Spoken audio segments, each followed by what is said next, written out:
ইসলামী শ্রমিক আন্দোলন বাংলাদেশ আজকে বাংলাদেশের শ্রমিকদের অধিকার আদায়ের জন্য আজকে রাস্তায় নেমেছে। আমরা জানি সারা বাংলাদেশের শ্রমিকরা এখনো নির্যাতিত এবং নিপীড়িত। আজকে শ্রমিক সমাবেশের মাধ্যমে আজকে আমরা এই বাংলাদেশের শ্রমিকদের সকল সেক্টরের মালিক পক্ষকে বলে দিতে চাই, শ্রমিকদের অধিকার আদায়ের জন্য আপনারাও সোচ্চার হবেন। কেন আমরা জানি যে আমাদের বাংলাদেশের শ্রমিকদের উপরে এখনো বৈষম্যের শিকার হচ্ছে। আমরা গত কিছুদিন আগে দেখেছি আমাদের গার্মেন্টস শ্রমিকরা 2 মাস 3 মাসের জন্য বেতন বকেয়ার দাবিতে আন্দোলন সংগ্রাম করছে, যৌথ বাহিনীর হামলারও শিকার হচ্ছে। আমরা বাংলাদেশে এই বৈষম্য আমরা দেখতে চাই না।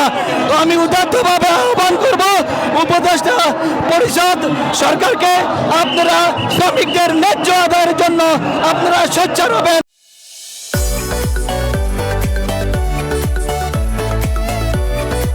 মহান মে দিবস উপলক্ষে যাদের কারণে আজকে আমরা এই শ্রম আইন পেয়েছি, যাদের কারণে আজকে আমরা মে দিবস পেয়েছি, লক্ষ লক্ষ রক্তের বিনিময়ে আজকে আমরা এই দিনটি পেয়েছি।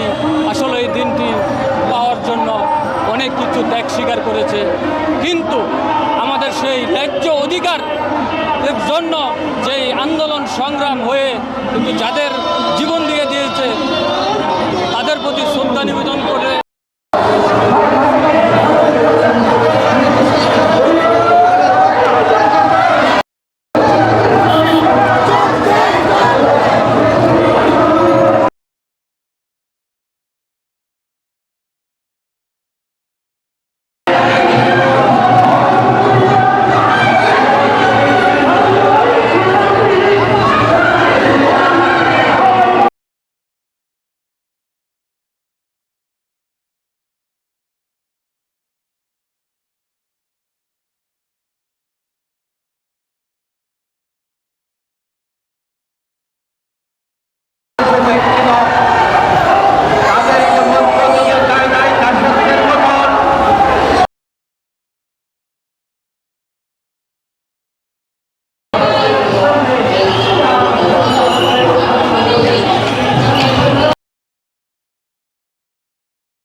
শ্রমিক হয়েছে